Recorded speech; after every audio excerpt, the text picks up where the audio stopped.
You're listening to Ink Tank by Movable Ink, designed to help digital marketing leaders excel in today's ever-changing environment.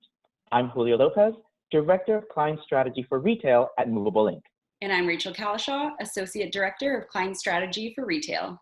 On today's episode, we'll take a look at some of the challenges that have been underscored in recent weeks, such as supply chain efficiencies and the need to deliver optimal digital experiences in an agile manner. To help us address these questions, we're delighted to be joined today by Salesforce's RVP of Enterprise Retail Sales, Ashley Ellis. Welcome to Ink Tank, Ashley. Thank you for having me. I'm excited to share Salesforce's point of view on where retail is headed in this post-COVID era and how retailers are prioritizing actions to cater to shifting customer needs. Wonderful. Well, it's so great to have you here. Why don't we start with an icebreaker? So, what comes to mind is that we're all making a number of trips to the refrigerator since we're home all day. What's been your go-to snack? Well, I don't know if it counts as a snack, but we've been drinking a lot of coffee. I can say that. Rachel, how about you? I second that. And I've gotten tired of doing dishes, so I'm ordering a lot of takeout. So anything from sushi to Thai food. I love that. I am definitely making the most of my Seamless Plus membership. On my end, I've also been enjoying a ton of banana pancakes. I'm living that breakfast all day, every day life. All right, but to bring it back to business a little bit. So most of our listeners are very aware of who Movable Ink is. But Ashley, perhaps you can kick us off by telling us a little bit about your role at Salesforce. Sure. My team at Salesforce is exclusively focused on retail, grocery, and restaurant. And one of my most important roles is to align with executives we work with to solve challenges they face in their business with technology. Well, I'm certainly glad that we have you joining us. I'm sure that you'll be providing some great insight into the current state and the future state of retail. So let's kick things off. Rachel, you recently joined Movable Ink from Neiman Marcus, where you headed up personalization and CRM marketing. So I think you'll have a fresh point of view here. We're all being pushed to solve new problems on a daily basis. What are the new challenges that retailers are facing now? Well, foot traffic has been declining in many malls and retail stores across the US for some time, but what we're seeing right now is unprecedented. Almost overnight, social distancing changed how consumers shop, with foot traffic decreasing by over 97% compared to last year. Store closures have forced more and more consumers to digital channels really out of necessity, given that, parts of the country, only businesses deemed essential were allowed to remain open. This shift has led to a whopping 68% increase in year-over-year revenue growth for US retailers online. But the majority of retail sales have historically happened in physical stores. We ended 2019 in e-commerce representing only about 12% of total retail sales. So the effects of COVID will likely result in a significant jump in what e-commerce was expected to deliver in 2020, and the trend will likely continue even after stores reopen. So the challenge for retailers then is, how do they enhance their digital offering to deliver a truly personalized shopping experience? Absolutely. And we've seen a significant shift in consumer shopping behavior to e-commerce specifically. There's been a lot of focus in the media around retail traffic and sales. However, COVID has had a tremendous impact on what happens behind the scenes as well. The entire supply chain has been disrupted, all the way from manufacturing overseas to distribution centers here in the US. So given that physical retail has traditionally represented, as you said, the lion's share of total retail sales, retailers will have to think about how they enhance and even reimagine the in-store experience, from ensuring stock availability and enabling buy online, pick up in store, or appointment-based shopping, to communicating health and safety methods and helping employees return to work safely. Then, even as stores do reopen, the data is telling us that Americans are likely going to be wary of walking back into that casual shopping experience and browsing as we knew it before. So when they do enter the physical store, it will be even more imperative that the item they want is there in stock and the supply chain is operating smoothly to support that experience. Ultimately, the biggest challenge retailers may face is just to be as informative and transparent as possible with their customers and leverage technology to do so. Certainly agree with both of you. For most retailers, physical and digital have remained extremely siloed. And even though some initiatives have been implemented, Many of them are band-aid solutions in an attempt to bridge the gap between the two channels. And a major root of the problem is that most retailers do not have a single view of the customer. And the reason why is no surprise. Humanity has been engaging in some version of physical retail since the beginning of time, and digital is relatively new. But because these two channels have evolved independently, each operates differently and sometimes uses its own systems, IT, and CRM tools. And this lack of synchrony between those systems means that customers are likely to experience discontinuity while they shop. So now that more and more consumers are becoming omni-channel shoppers with the particularly heavy adoption of digital, it's imperative that retailers deliver enhanced customer experiences across all channels. You know, 80% of consumers say that the customer experience is just as important as the product itself. So if a retailer can deliver on that, they're going to lose the customer to a competitor who can deliver relevancy and personalization. And with everything else that's going on, that's just simply something that retailers can't afford. And what COVID has done is fundamentally shifted consumer expectations, and the retailers that survive are going to be the ones that can meet those expectations. The challenge for retailers then is to deliver a truly personalized omni-channel experience that relies on data from the supply chain to marketing and even reverse logistics. How do you all see consumer expectations evolving? You know, I really think there's three key themes that consumers are focusing on right now, which is speed, localization, and safety. Speed's an obvious one. I mean, consumer behavior was already evolving due to the behemoth Amazon as they cemented expectations with free 2-day shipping that evolved into next day and in some cases even same day. COVID, of course, has altered the ability for retailers to deliver this sort of turnaround. However, consumer expectation hasn't disappeared.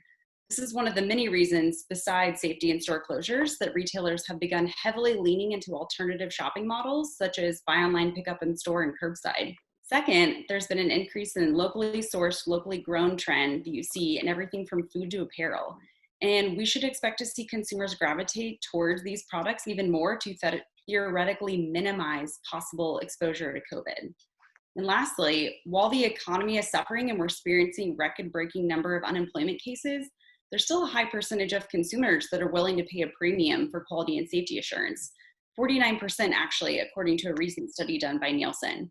So this means that marketers should continue messaging the steps they're taking to ensure customer safety, not just in stores, but throughout their supply chain. Great insights, Rachel. I also think that there's been an increase in customer expectation for brands to be relevant and to deliver frictionless experiences. These aren't new trends, but it has become much more important. In fact, last year, an Info Group study found that 90% of US internet users actually are annoyed by marketing messages that aren't relevant to them. That same study showed that more than 40% would switch to another brand whose messages are better tailored to their interests. The reason relevance has become even more important is that since digital is where most retailers are trying to make up for lost revenue, consumers are being bombarded with messages. Retailers who fail to bring relevance in the form of one-to-one personalization are going to be lost in the fray, lost in a sea of sameness. This is where things like dynamic content, dynamic targeting rules, and dynamic creative come into play. It's critical that marketing teams at retailers move away from segmentation and into true one-to-one personalization. And building on that, in addition to activating consumer data to deliver hyper-personalized content, retailers will also need to make the journey through the purchase funnel frictionless. The right message needs to be sent at the right time, and marketers need to make it easy for consumers at every step of the way. The purchase funnel is not just a straight line journey, so it's extremely important that each consumer gets the right messaging across the channels in which they are engaging with the brand. Exactly. Every consumer will have a different path to conversion, and each will require different types of content and information along the way. So, for example, a consumer who's new to the brand might need more educational content, so we get them to complete a high value action, such as providing them an update on their progress towards their profile completion. Or a consumer who's browsing might need more convincing, perhaps through social proof. So populating the number of customers actively viewing an item, pulling and rating some reviews, and even related Instagram content into email. A customer who abandons their cart might need a bit more motivation, perhaps from a timely offer or notification of low in stock. And lastly, an e-commerce shopper who has their items shipped to their home likely wants an updated on status, especially now that we're experiencing delays, or perhaps the person who chooses BOPIS and they need real-time information to ensure a safe and easy experience in store. Exactly. And to that point, I know your teams have been doing a ton with regard to BOPIS, especially now given the COVID situation. I really enjoyed your ability to pull in real-time appointments into emails to showcase when a customer can expect to come into the store. And that can really help alleviate congestion, streamline operations, all while providing the customer with a great experience.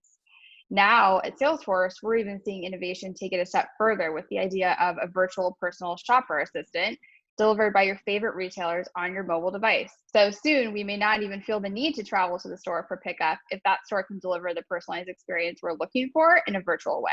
Those are all really, really great points. The need to be fast, the need to be relevant, and the need to create frictionless experiences has never been more important. I've had similar conversations with different marketing leaders, and a common thread in those conversations is that as much as we realize the importance of these strategies, they've been difficult to bring to life for a number of reasons.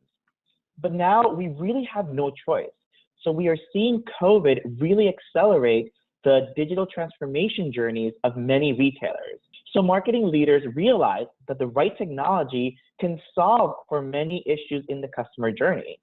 And an added benefit of the right technology is that it can shorten time to market and make teams more agile. And that really should be the key goals of any digital transformation initiative. So I know that digital transformation is a buzzword, but for the first time, we might actually be seeing it happen at scale. I was reading the Salesforce Global Shopping Index report, and it notes that between Q1 of 2019 and Q1 of 2020, retailers experienced a spike of 16% in digital traffic growth. The Salesforce report also mentions that the average spend per visit grew by 4%. So this shows that people, even older generations, are becoming acclimated to digital shopping as their new normal. You know, I think it's become a buzzword because it's a catch-all for any initiative. Retailers need to realize that what digital transformation truly means is investing in digital beyond bolting on new platforms or channels. Retailers have the opportunity to create those highly impactful customer experiences we were discussing earlier. And if they want to capitalize on that opportunity at hand, they need to show the customer that they're more than a shopping cart or a transaction, more than a customer ID, more than an email address or a conversion percentage. This is where technologies like AI can actually humanize and personalize engagement to deliver that one-to-one personalization and therefore relevant customer experiences. In the report you mentioned, Salesforce's Global Shopping Index, we see that AI is one of those tools that could help retailers reimagine digital customer experiences. For example, AI-driven product recommendations saw a 26% increase in average order value, and these will be used more and more frequently to drive digital engagement and conversion. Absolutely. There are a variety of ways that marketers can be using technology to solve agility issues and create memorable experiences for consumers. The conversations I've been having are around technologies that it can assist with shifting inventory, dynamic pricing, and scalable geolocation. As consumer elasticity shifts, there's a need for live pricing updates, whether that's due to promotions or adjustments to the core prices themselves. With many of our clients, we've sped up the rollout of real-time pricing across channels, so in both email and in-app messaging, to ensure communications are always up to date. The same things happen with inventory. I mean, given the strained supply chain, this is a key focus. So many of our clients are introducing real-time inventory at the moment of open, which allows for a ton of flexibility. For example, if an item is no longer in stock, we can replace the product recommendation with something else that is. And not only that, but whether it's available in a store near them that's now reopened and offering BOPIS. So again, it's all about changing content based on the subscriber's individual location and time of interaction. Thanks, Rachel. And I think it's important to highlight something in what you said, the value of real time, especially during COVID. There is really nothing more important than ensuring that all your communications to the customer are as clear and as up to date as possible. With new information around shelter-in-place expirations and store reopenings constantly changing from city and state and federal levels, an email or strategy that went out in the morning at 8 a.m. could already be outdated by noon. So we've talked a lot about what's happening, why don't we switch lanes a bit and end this episode of Ink Tank with some predictions? What trends or changes do you foresee in the future of retail? I think we'll see a seismic shift in operating models and go-to-market strategies. And by that, I mean now is the time to embrace agility and establish new ways of working that involve bringing cross-functional team members together and things like daily stand-ups. Prior to joining Movable Inc., I was at Neiman Marcus, and we found a huge success in creating a team comprised of marketing, creative, and analytics in a shared space, working toward shared objectives. Obviously, that shared space has transitioned to Zoom, but it improved incredibly helpful while the organization transitioned to standing up a COVID SWAT team. The team quickly jumped in to lead all email communications to customers around store closures, and we utilized Movable Inc. to dynamically populate sales associate and digital stylist contact information, utilizing the data to identify which customers had close relationships based on a certain set of criteria, and then encourage those customers to shop digitally with their relative support. That personalized approach is the type of customer experience all brands should strive to deliver, even in these times. Along the same lines, we're seeing transformation take place in the COO's org in an unprecedented way. All of the employees and consumers that he or she is responsible for are requiring trust and transparency more than ever before. And technology can enable a smooth transition to a post-COVID world for all. Retailers will need a new digital strategy in place as they think about stabilizing, reopening, and ultimately returning their business to growth. I completely agree with both of you, and I'm excited to see those predictions come to life. From my vantage point, I think digital transformation will mean stronger working relationships across all the partners in the retailer's tech stack. For digital transformation to be successful, it will require close collaboration of different vendors and technologies to align on a unified strategy that really drives significant growth for the client. And I think we're going to see a lot of interagency teams coming together for joint business reviews and strategy sessions. Well, that's all the time we have for today's episode. Thank you, Rachel, for joining us. And a huge thank you to our guest, Ashley Ellis, RVP of Enterprise Sales for Retail at Salesforce, for sharing your wonderful insights.